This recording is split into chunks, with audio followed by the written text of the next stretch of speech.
मी सांगतो तुम्हाला, ही योजना बंद करण्यासाठी त्यांचा आटापिटा सुरू आहे। म्हणाले ज्यांनी राज्यकर्त्यांनी चालू केले याची चौकशी करून त्यांना जेलमध्ये टाकू। कोणाला धमक्या देत आहे? अरे एकनाथ शिंदेने तुमचा टांगा पलटी घोडे फरार करून टाकले, सरकार पाडून टाकलं। आणि या ठिकाणी सरकार पडल्यामुळे, सरकार बदलल्यामुळे आम्ही तुम्हाला पैसे देऊ लागलो, नाही तर तेच सरकार असतं तर आपल्याला 10 वर्ष अजून मागे ढकललं असतं आपलं राज्य। आणि म्हणून मी हे सांगतो, हा एकनाथ शिंदे अशा पोकळ धमक्यांना घाबरत नाही। हा संघर्षातून आलेला कार्यकर्ता आहे, हा लढून आलेला कार्यकर्ता आहे। आणि माझ्या लाडक्या बहिणी, लाडके भाऊ, लाडके शेतकरी, लाडके ज्येष्ठ यांच्यासाठी उद्या जेलात जायची पाळी आली तर एकनाथ शिंदे एकदा नाही 100 वेळा जेलमध्ये जायला तयार आहे। तुम्ही काय करता? तुम्ही येणारच नाही सरकारमध्ये। माझ्या बहिणीने तुमचा सत्तेचा दरवाजा बंद करून टाकलाय, माझ्या भावाने सत्तेचा दरवाजा बंद करून टाकलाय। म्हणाले पैसे घ्या, जसे पैसे खात्यात पडले लवकर लवकर काढा, नाही तर सरकार काढून घे। अरे देणार सरकार आहे, घेणार नाही।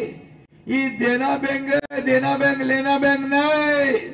आणि म्हणून मी सांगितलं की माझ्या लाडक्या बहिणींना 1,500 वर आम्ही ठेवणार नाही, आम्ही वाढवू। तुम्ही ताकद द्या, आम्ही पैसे वाढवू। तुम्ही ताकद द्या, आणखी योजना वाढवू। आणि तुम्हाला सांगतो, बोलल्याप्रमाणे आम्ही करतो। कोल्हापूरच्या महायुतीच्या जाहीर सभेमध्ये आम्ही वचननामा प्रसिद्ध केला, त्याच्यामध्ये पहिल्या नंबरला काय ठेवलंय? लाडक्या बहिणींना 1,500च्या ऐवजी 2,100 रुपये करण्याचा निर्णय घेतला। आणि ते म्हणाले लाडकी बहीण देत आहे, सुरक्षा बहीण काय? मग सुरक्षित बहीण कोण देणार? तुम्ही घरात बसून फेसबुक लाईव्ह करून? अरे आम्ही रस्त्यावर उतरून आमच्या लाडक्या बहिणींची सुरक्षा करण्यासाठी 25,000 महिलांना पोलीस दलात भरती करणार। हा आमचा पहिला नंबर। दुसरं, शेतकऱ्यांना कर्ज माफी करण्याचा निर्णय आम्ही घेतोय।